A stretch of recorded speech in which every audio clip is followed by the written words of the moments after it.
দুর্গাপূজা উপলক্ষে মাথাভাঙ্গা পুলিশের পক্ষ থেকে শনিবার বেলা 1টা নাগাদ মাথাভাঙ্গা থানায় পুজো কমিটিগুলোকে নিয়ে একটি সভার আয়োজন করা হয়। মূলত শান্তিপূর্ণভাবে যাতে পুজোর দিনগুলি কাটে তার জন্য এই সভা বলে পুলিশ সূত্রে জানা গেছে। পুলিশ সূত্রে জানা গেছে মাথাভাঙ্গা থানার অধীনে মোট 175টি পুজো রয়েছে, তার মধ্যে 59টি পুজোর সরকারি অনুমতি রয়েছে। এছাড়া পুজো কমিটিগুলির বিভিন্ন সরকারি নিয়ম মেনে চলতে হবে, পুলিশ সবসময় পাশে রয়েছে। এদিন এই সভায় উপস্থিত ছিলেন মাথাভাঙ্গা এসডিপিও সমরেন হালদার, মাথাভাঙ্গা থানার আইসি হেমন্ত শর্মা প্রমুখ। যাদের বিগ বাজেট পুজো আছে, যেখানে আপনারা জানেন যে প্রচুর ভিড় হবে, এখানে আমাদের যেহেতু ভিড় ভালো, এরকম হলে আপনারা বড় এন্ট্রি এক্সিট পয়েন্টগুলো রাখবেন, যেখানে মহিলা পুরুষদের সেপারেট এন্ট্রি পয়েন্টগুলো থাকবে। প্যারালালি ছোট পুজো যদি লোক খুবই কম হয় তাহলে ঠিক জায়গা এন্ট্রি এক্সিটটা ভালো করে রাখবেন।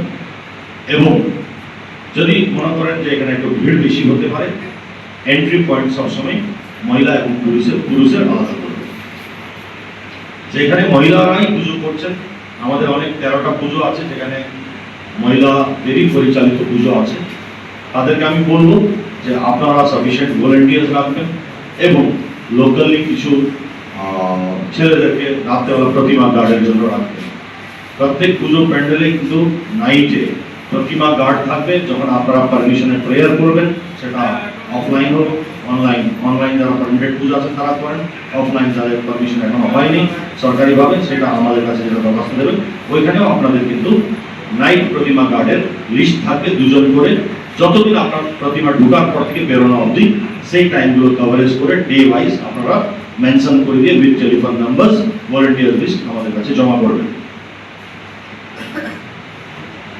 আপনারা যখন পুজো পারমিশন দিচ্ছেন, ভাসানের পারমিশন আলাদা হবে, সেটা থানাতে জমা হবে এবং এসডিপিও সাহেবের অফিস থেকে সেই পুজো মানে আপনার প্রসেশনের লাইসেন্স আপনারা পাবেন।